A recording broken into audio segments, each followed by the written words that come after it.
दोस्तों, हिंदू देवी देवताओं का मजाक बनाना और किसी न किसी वजह से हिंदू देवी देवता और हिंदुओं को नीचा दिखाना ये आजकल के इंटरनेट की दुनिया में आम बात हो चुकी है। इसी तरह हिंदू देवी देवताओं में ब्रह्मा जी के ऊपर से भी कई अफवाहें फैली हुई है। आपने भी ऐसी अफवाहों के बारे में सुना होगा कि ब्रह्मा जी ने खुद अपने पुत्री सरस्वती के साथ विवाह किया था। नमस्कार मित्रों, ये वीडियो बहुत ज़्यादा महत्वपूर्ण होने वाला है, इसलिए इस वीडियो को लास्ट तक जरूर देखना। और अगर ये वीडियो आपको स्लो लग रहा है तो इसका स्पीड बढ़ाकर भी आप इसे देख सकते हो। ब्रह्मा जी का अपनी पुत्री से विवाह का असली सच क्या है, यह आज भी एक शोध का विषय है।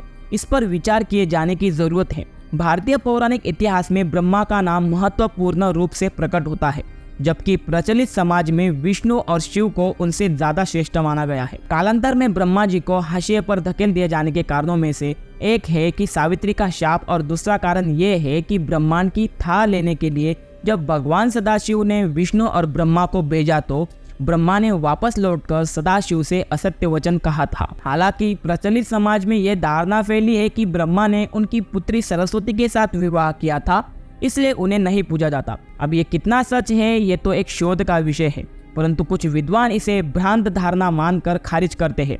हालांकि सच्चाई ये भी है कि पुराणों में एक जगह उल्लेख मिलता है कि ब्रह्मा की पत्नी विद्या की देवी सरस्वती उनकी पुत्री नहीं थी। उनकी एक पुत्री का नाम भी सरस्वती था, जिसके चलते ये एक भ्रम उत्पन्न हुआ है। पौराणिक मान्यता अनुसार ब्रह्मा की पुत्री सरस्वती का विवाह भगवान विष्णु से हुआ था, जबकि ब्रह्मा की पत्नी सरस्वती अपरा विद्या की देवी थी, जिनकी माता का नाम महालक्ष्मी था और जिनके भाई का नाम विष्णु था। विष्णु ने जिस लक्ष्मी नाम की देवी से विवाह किया था वे भृगु ऋषि की पुत्री थी। माना जाता है कि ब्रह्मा जी की 5 पत्नियां थी: सावित्री, गायत्री, श्रद्धा, मेधा और सरस्वती। इसमें से सावित्री और सरस्वती का उल्लेख अधिकतर जगहों पर मिलता है। यह भी मान्यता है कि पुष्कर में यज्ञ के दौरान सावित्री की अनुपस्थिति होने की स्थिति में ब्रह्मा ने वेदों की ज्ञाता विद्वान स्त्री गायत्री से विवाह कर यज्ञ संपन्न किया था। इससे सावित्री ने रुष्ट होकर ब्रह्मा को जगत में नहीं पूजे जाने का श्राप दे दिया था। कहते हैं कि ब्रह्मा जी को बदनाम करने के लिए या अनजाने में इन 4 श्लोक का गलत अर्थ मध्यकाल से ही निकाला जा रहा है।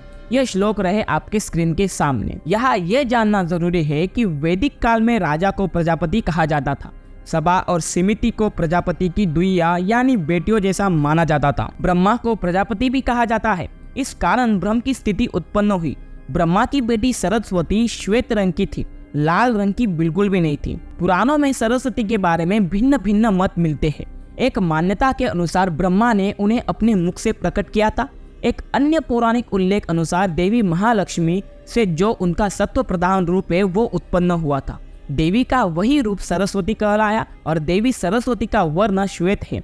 सरस्वती देवी को शारदा, शतरूपा, वाणी, वाग्देवी, वागेश्वरी और भारती भी कहा जाता है। वसंत पंचमी के दिन को इनके जन्मोत्सव के रूप में भी मनाते हैं। सरस्वती का शब्द का प्रयोग उसके लिए आया है जो ज्ञान की अधिष्ठात्री हो, विद्या की अधिष्ठात्री हो और साकार रूप में विद्यमान हो। उस ऊर्जा शक्ति के लिए सरस्वती शब्द का प्रयोग किया गया है। शास्त्रों के अनुसार जिस तरह ज्ञान या विद्याएं 2 है, उसी तरह सरस्वती भी 2 है। विद्या में अपरा और परा विद्या है।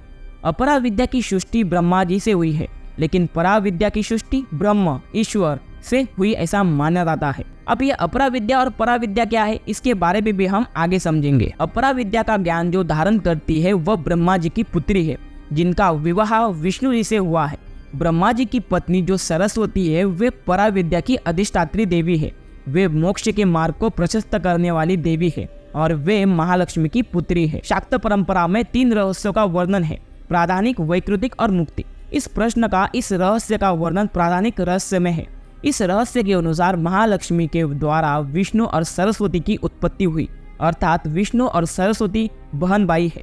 इन सरस्वती का विवाह ब्रह्मा से और ब्रह्मा जी की जो पुत्री है उनका विवाह विष्णु जी से हुआ। अब जानते हैं कि परा और अपरा विद्या क्या है। हिंदू धर्म ग्रंथों में 2 तरह की विद्याओं का उल्लेख किया गया है, परा और अपरा। वेदों से लेकर पुराण तक इन विद्याओं के बारे में बहुत विस्तार में बताया गया है।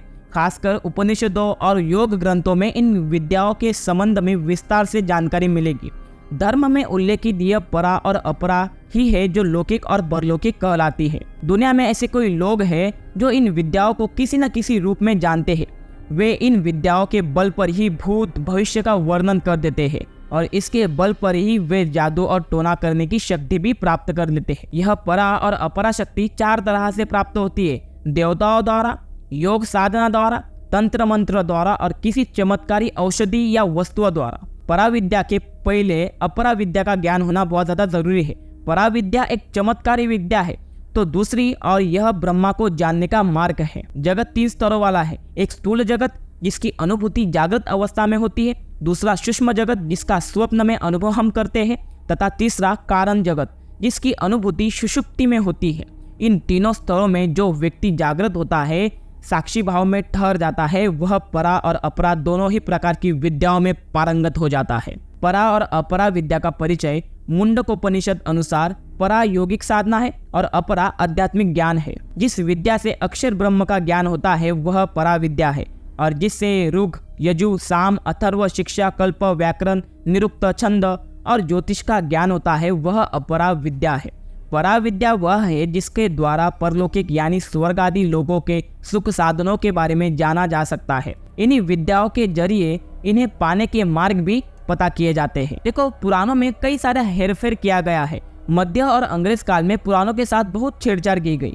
हिंदू धर्म के 2 ग्रंथ सरस्वती पुराण और मत्स्य पुराण में सृष्टि के रचयिता ब्रह्मा का सरस्वती से विवाह करने का प्रसंग है, जिसके फलस्वरूप इस धरती के प्रथम मानव मनु का जन्म हुआ। लेकिन पुराणों की व्याख्या करने वाले सरस्वती के जन्म की कथा को उस सरस्वती से जोड़ दिया जाता है जो ब्रह्मा की पत्नी है, जिसके चलते सब कुछ गड़बड़ हो गया। हालांकि इस पर शोध कर भ्रम को स्पष्ट किए जाने की आज ज्यादा जरूरत है। अगर मेरा ये वीडियो आपको पसंद आया होगा तो मेरे इस वीडियो को लाइक कर सारे सनातन भाई बहनों के साथ शेयर करें और मेरे चैनल को सब्सक्राइब कर बेल आइकन को जरूर ऑन कर दीजिएगा। और ऐसे ही वीडियो देखने के लिए मेरे इस चैनल से जुड़े रहिए। हरि ओम तत्सत।